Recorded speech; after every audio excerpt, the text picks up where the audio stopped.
नमस्कार साथियों, स्वागत है आपका आपके अपने चैनल हिंदी साहित्य दर्पण पे। जैसा कि आपको पता है कि हम डीएसएसबी हिंदी की तैयारी कर रहे हैं अभी, तो उसमें मैं आपको बता दूं कि हम अपने सिलेबस के अकॉर्डिंग ही अपनी इकाइयों को शुरू कर रहे हैं। पहले हमने काव्य भाग उठाया है और उसी को हमने स्टार्ट किया है। जैसे कि हमारा आदिकाल हम स्टार्ट कर रहे हैं, और आदिकाल में जो हमारा हिंदी काव्य का विकास है उसमें हमारी हिंदी साहित्य लेखन की परंपरा आती है, जिसको हमने स्टार्ट किया है। और मैं आपको बता दूं कि जो भी आपको मैटर मिल रहा है उससे बाहर एक भी प्रश्न नहीं पूछा जाएगा, क्योंकि आपको इतना डीपली पढ़ाया जा रहा है कि इससे बाहर कुछ आने की संभावना ही नहीं है। तो आप जो भी आपको पढ़ाया जा रहा है उसको ध्यान से सुनेंगे, लिखेंगे, ताकि आपको किसी भी तरह की कोई परेशानी ना हो और आपका सब्जेक्ट एकदम स्ट्रॉन्ग हो जाए। ठीक है। इसके अलावा हमारे PYQs भी चल रहे हैं, जिसमें आपको DSSB के लास्ट ईयर के जितने भी एग्ज़ाम्स हैं वो हम करा रहे हैं। ठीक है। और धीरे धीरे हम अपना जो ग्रामर पोर्शन है वो भी साथ साथ शुरू करेंगे। तो एक बार आप लोग अपना रिदम बना लीजिए, क्योंकि अब हम टारगेट बेस्ड पढ़ाई कर रहे हैं। मेरा जो मैंने डिस्क्रिप्शन में दे रखा है टेलीग्राम का चैनल हिंदी साहित्य दर्पण, उसको आप ज्वाइन कर लीजिए। उस पर हम टारगेट पढ़ाई पढ़ रहे हैं। कल का हमारा टॉपिक यही था, हिंदी साहित्य लेखन परंपरा और हिंदी साहित्य की पद्धतियाँ। तो वो हमारा टारगेट था और आज उसका टाइम है। नया टारगेट कल फिर हम देंगे। और एक चीज़ मैं आपको बता दूं कि हाँ, DSSB ने सिलेबस दिया है, लेकिन आप बिल्कुल सिलेबस फोकस्ड होकर नहीं चल सकते। हमको थोड़ा बहुत इधर उधर का भी पढ़ना पड़ेगा, क्योंकि कुछ नहीं पता कि DSSB कहाँ से सवाल पूछ ले। ये उसका इतिहास रहा है कि वो कभी भी कहीं से भी प्रश्न पूछ सकती है। हाँ, हम अपने जो हमारा सिलेबस है उसको कंसर्न करके बिल्कुल चलेंगे, बिल्कुल उसी पे पढ़ाएंगे। लेकिन अगर एक आध टॉपिक इधर उधर का होता है तो उसको भी आप ये मान के चलिए कि वो भी आपके सिलेबस का हिस्सा है, क्योंकि वो आपके साहित्य से जुड़ा हुआ है। और बहुत डीपली नहीं, लेकिन सतही प्रश्न आपसे पूछे जा सकते हैं, इसलिए आपको हर एक टॉपिक कराया जाएगा। ठीक है। बाकी हम सिलेबस के अकॉर्डिंग ही चलेंगे। चलिए अब हम अपनी क्लास शुरू करते हैं। कल हमने राम कुमार वर्मा तक पढ़ लिया था अपना हिंदी साहित्य लेखन परंपरा। आज हम हजारी प्रसाद द्विवेदी जी को देखेंगे। ठीक है, चलिए शुरू करते हैं। इनका जो जन्म है 1907 ईस्वी में हुआ था और इनका निधन कब हुआ था? 1979 ईस्वी में। ठीक है, ये आप ध्यान रखेंगे। सबसे इम्पोर्टेंट बात कि इन्होंने कोई भी इतिहास ग्रंथ नहीं लिखा है। ठीक है, इन्होंने इतिहास ग्रंथ नहीं लिखा है, ये भी हम ध्यान रखेंगे। इनके कुछ ग्रंथों में उनके इतिहास लेखन संबंधी मत मिलते हैं सिर्फ। उन्होंने अलग से कोई भी आपका जो हमारा कहते हैं हम इतिहास लेखन, कोई भी अलग से नहीं लिखा है। जैसे हमारा है हिंदी साहित्य की भूमिका। पहले देखो, भूमिका लिखी जाती है। हिंदी साहित्य का ये अधिकार नहीं है, आदिकाल।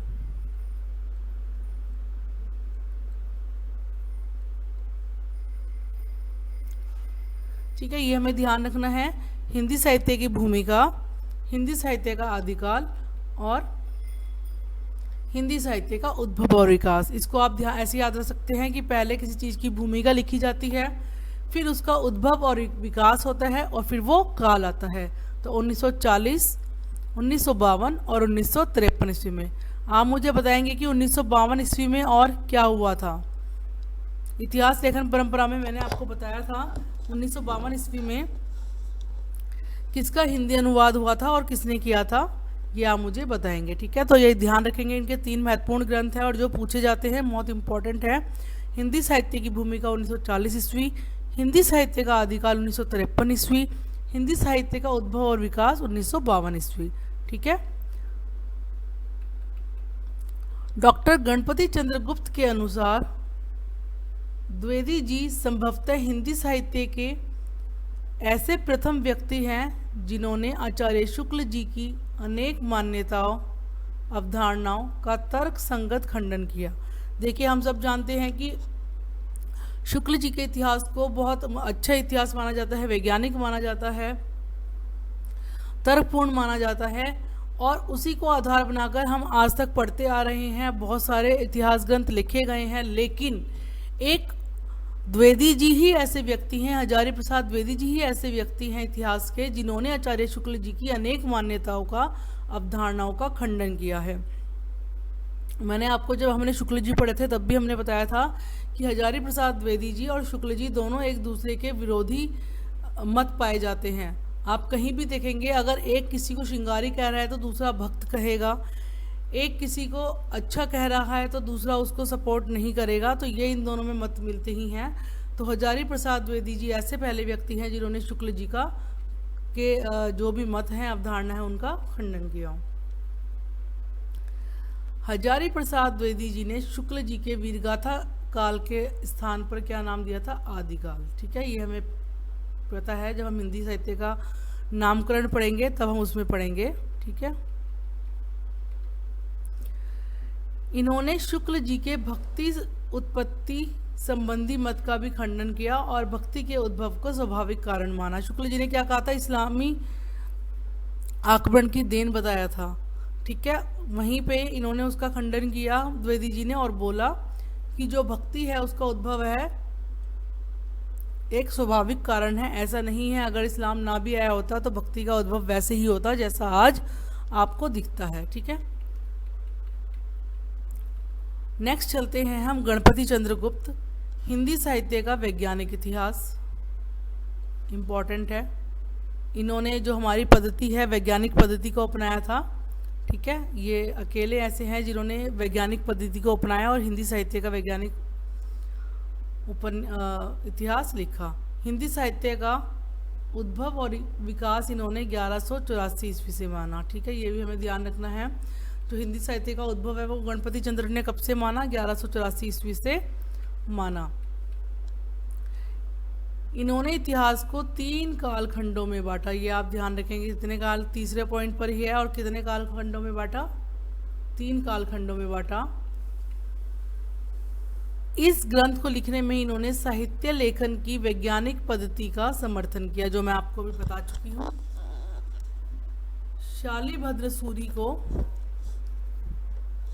शालिभद्र सूरी को इन्होंने हिंदी का प्रथम कवि माना।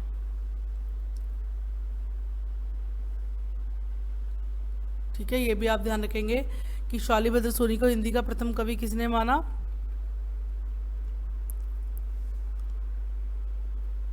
गणपति चंद्रगुप्त ने माना। हिंदी साहित्य के आदिकाल को इन्होंने प्रारंभिक काल नाम दिया और मिश्र बंधुओं ने इसका नाम क्या रखा था? मिश्र बंधुओं ने इसका रखा था आरंभिक काल। ठीक है, डॉक्टर नगेंद्र, सबसे पहली बात कि इन्होंने कोई भी इतिहास नहीं लिखा है, सिर्फ क्या किया है? संपादित किया है। ये आप ध्यान रखेंगे, क्या किया है? संपादित किया है, लिखा नहीं है। और क्या है? हिंदी साहित्य का बृहद इतिहास के नाम से लिखा है और 1973 ईस्वी में लिखा है। ठीक है, इसको आप ध्यान रखेंगे कि डॉक्टर नगेंद्र ने इतिहास संपादित किया है और किसके साथ था? डॉक्टर हरदयाल के साथ। इनका संपादित इतिहास है 1973 ईस्वी में मिलता है, जिसका नाम है हिंदी साहित्य का बृहद इतिहास, और ये डॉक्टर हरदयाल के साथ इन्होंने लिखा है। इस ग्रंथ में आधुनिक काल का वर्गीकरण बड़े ही मनोवैज्ञानिक, प्रामाणिक व प्रभावी रूप से प्रस्तुत किया गया है। ठीक है, क्या क्या जो हम पढ़ते हैं? भारतेंदु युग, द्विवेदी युग, छायावादी युग, प्रगतिवादी युग और छायावादोत्तर युग। ठीक है, नेक्स्ट देखते हैं हम बच्चन सिंह। बच्चन सिंह का जो इतिहास है बहुत महत्वपूर्ण है। बच्चन सिंह की बहुत सारी कोटेशंस भी पूछी जाती है और इनके ग्रंथ का नाम है हिंदी साहित्य का दूसरा इतिहास। क्या नाम है? हिंदी साहित्य का दूसरा इतिहास। और कब लिखा गया? 1996 ईस्वी में लिखा गया। राम स्वरूप चतुर्वेदी, बहुत बार पूछा गया प्रश्न है कि इनके इतिहास का नाम क्या है, तो इनके इतिहास का नाम है हिंदी साहित्य और संवेदना का इतिहास। क्या है? हिंदी साहित्य और संवेदना का इतिहास, जो 1986 ईस्वी में लिखा गया और जिस पर इनको 1996 में व्यास पुरस्कार भी मिला। ठीक है, अब हम अन्य ग्रंथ देखते हैं। पूछा जाने वाला प्रश्न है हिंदी साहित्य का इतिहास दर्शन। दर्शन किसने किया? नलिन ने किया। दर्शन किसने किया? नलिन ने किया। विमर्श किसने किया? विपिन बिहारी मिश्र ने किया। ठीक है, हिंदी साहित्य का इतिहास दर्शन किसने किया? प्रोफेसर नलिन विलोचन शर्मा ने किया। हिंदी साहित्य विमर्श किसने किया? प्रोफेसर विपिन बिहारी ने किया। हिंदी साहित्य का बृहद इतिहास किसका है, कहाँ से छपा? नागरिक प्रचारणी सभा से छपा, जो मैंने अभी आपको बताया था, डॉक्टर नगेंद्र। वैसे तो नाम आता है खाली, और अगर आपको आता है तो डॉक्टर हरदयाल भी इनके साथ ही आप देखेंगे। ठीक है, इस इतिहास ग्रंथ को 18 भागों में प्रकाशित किया गया, लेकिन इसके 16 भाग ही उपलब्ध हैं और 16 ही माने जाते हैं। इसको हम 18 नहीं देखेंगे, 16 ही देखेंगे। और इसका जो, ठीक है, ये आप ध्यान रखेंगे। इसके अलावा ये इंपॉर्टेंट है, ये हमने पहले भी पढ़ा था। भाषा काव्य संग्रह महेश दत्त शुक्ल 1873 ईस्वी। देखिए, स्केच कौन बनाता है? एडविन। और हिस्ट्री कौन लिखते हैं? FEK। ये आपको ध्यान रखना है कि स्केच कौन बनाता है? एडविन। और हिस्ट्री कौन लिखते हैं? FEK। स्केच कौन बनाता है? एडविन। और हिस्ट्री कौन लिखते हैं? FEK। Sketch of Hindi literature पादरी Edwin Greaves. A history of Hindi literature FEK 1920-1917। Hindi Kovidmala Shyam Sundar Das. इसको आप ऐसे लिख सकते हैं कि कोविड में श्याम जी को याद किया गया। जब कोविड आया तो श्याम सुंदर दास जी को याद किया गया, या बाबा श्याम को याद किया गया, तो कोविड श्याम, कोविड श्याम। ठीक है, कविता कौमुदी राम नरेश त्रिपाठी। हिंदी साहित्य विमर्श पदुमलाल पुन्नालाल बख्शी। हिंदी भाषा का विकास डॉक्टर श्याम सुंदर दास। हिंदी भाषा और साहित्य, ये भी डॉक्टर श्याम सुंदर दास। और हिंदी, देखिए, हिंदी भाषा और साहित्य डॉक्टर श्याम सुंदर दास। और हिंदी भाषा और साहित्य का इतिहास Hariaudh, Ayodhya Singh Upadhyay, Hariaudh. Modern Hindi literature doctor Indranath Madan. Rajasthani साहित्य की रूपरेखा मोतीलाल मनारिया। आधुनिक हिंदी साहित्य लक्ष्मी सागर वार्ष्णेय। खड़ी बोली साहित्य इतिहास ब्रज रत्न दास।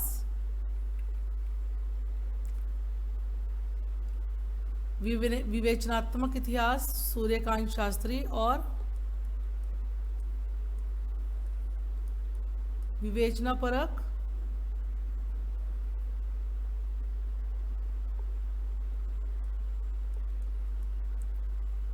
मोहन अवस्थी। ठीक है, हिंदी साहित्य का विवेचनात्मक इतिहास सूर्यकांत शास्त्री और विवेचनापरक इतिहास हिंदी साहित्य का मोहन अवस्थी। आलोचना, हिंदी साहित्य की आलोचनात्मक इतिहास रामकुमार वर्मा। हिंदी साहित्य का इतिहास विजेंद्र स्नातक। हिंदी साहित्य का आधा इतिहास सुमन राजे। हिंदी साहित्य का सौंदर्य शास्त्र डॉक्टर महेंद्र कुमार। नए साहित्य का सौंदर्य शास्त्र गजानन माधव मुक्तिबोध। आधुनिक साहित्य की प्रवृत्तियां नामवर सिंह। ये सारे मोस्ट इम्पोर्टेंट है और आए हुए हैं, कोई भी ऐसा नहीं है जो ऐसे ही लिखा गया हो, ये सारे पूछे गए हैं। इतिहास और आलोचना नामवर सिंह, ये हम कर चुके हैं। संक्षिप्त इतिहास राम नरेश ने लिखा। साहित्य का संक्षिप्त इतिहास रमाशंकर प्रसाद ने लिखा। हिंदी साहित्य का संक्षिप्त इतिहास नंद दुलारे वाजपेयी ने लिखा। हिंदी वीर काव्य टीकम सिंह तोमर।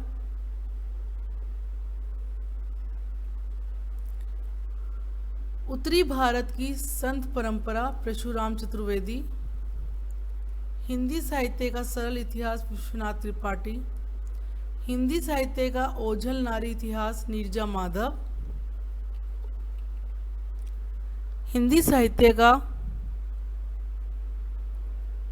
हिंदी काव्यशास्त्र का इतिहास डॉक्टर भगीरथ मिश्र।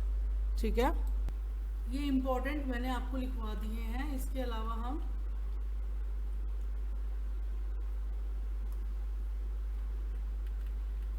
कुछ इम्पोर्टेंट है वो लिख लेते हैं।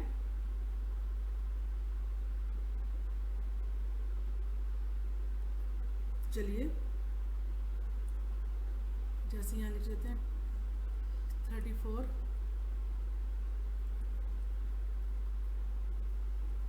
हिंदी के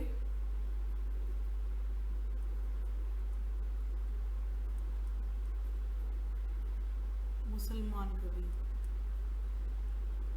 ठीक है, ये किसका है? गंगा प्रसाद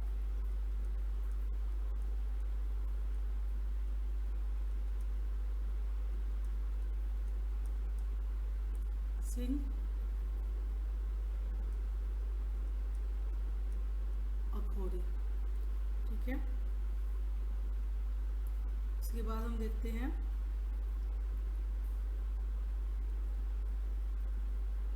35 पे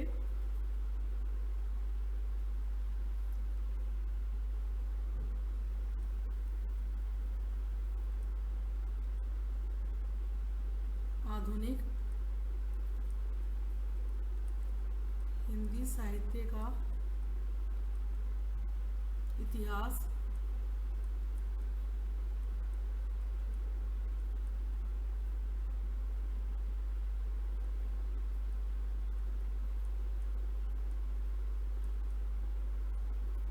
कृष्ण शंकर शुक्ल। और यहाँ पे आधुनिक हिंदी साहित्य का विकास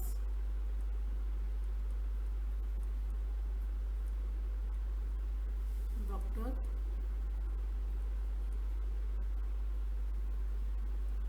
कृष्ण लाल।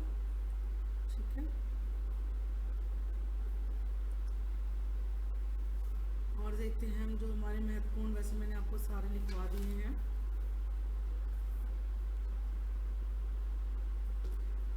एक ये है कि हिंदी साहित्य का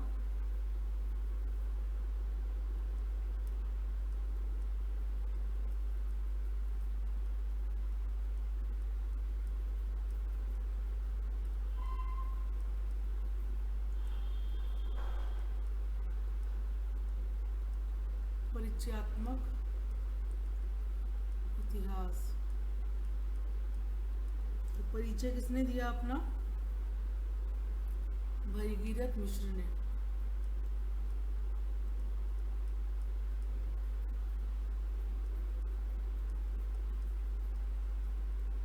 ठीक है,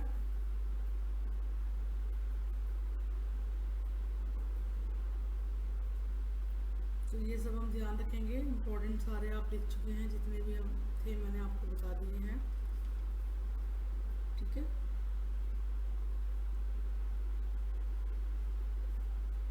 एक ये लिख लीजिए 37 हिंदी साहित्य का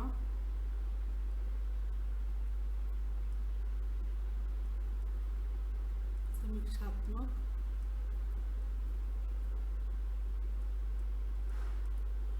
इतिहास किसका है? प्रोफेसर वासुदेव। ठीक है, तो ये जितने भी इम्पोर्टेंट थे ये सारे हम कर चुके हैं। एक है हिंदी साहित्य का आधा इतिहास, ये भी पूछा गया है।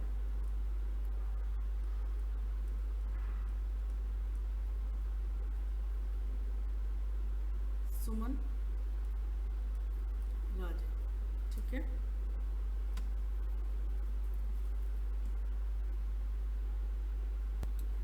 आज हमारा जो ये टॉपिक है हिंदी साहित्य लेखन की परंपरा ये ख़त्म हो गया है और आशा करती हूँ कि आपको मेरे द्वारा दी गई जानकारी अच्छी लगी होगी, पसंद आई होगी और आप इसको नोट कर रहे होंगे।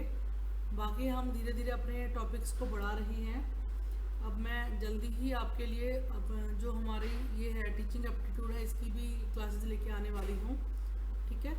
और भी हम धीरे धीरे चीज़ों को आगे बढ़ा रहे हैं। इसके अलावा HTET के लिए जो हमारे NCERT के MCQs हैं इसकी हम जो बुक है वो टाइप करा रहे हैं और आपको बहुत जल्द वो मिलेगी।